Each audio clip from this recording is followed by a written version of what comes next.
Je suis ici à cause de la pauvreté, car je n'ai rien pour mes enfants. Rosa passe ses journées dans une décharge de Maputo au Mozambique. Elle y chasse le plastique, les canettes et les bouteilles qu'elle revend pour gagner $1 tous les 2 jours. Le Mozambique connaît une croissance économique de 7%. Rosa et sa famille font partie des laissés pour compte. Je ne vois pas d'avenir pour mes enfants car nous n'avons pas d'argent. L'argent récolté par la vente de ces choses est très faible.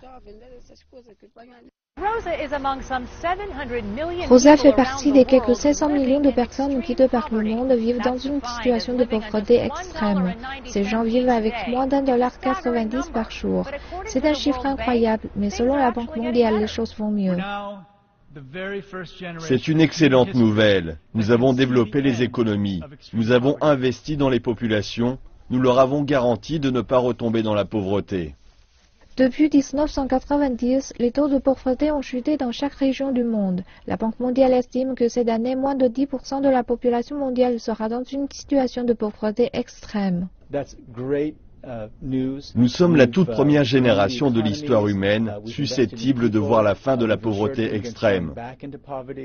La Chine montre au monde que cela est possible, elle qui a sorti plus de 500 millions de personnes de la pauvreté en l'espace d'une génération.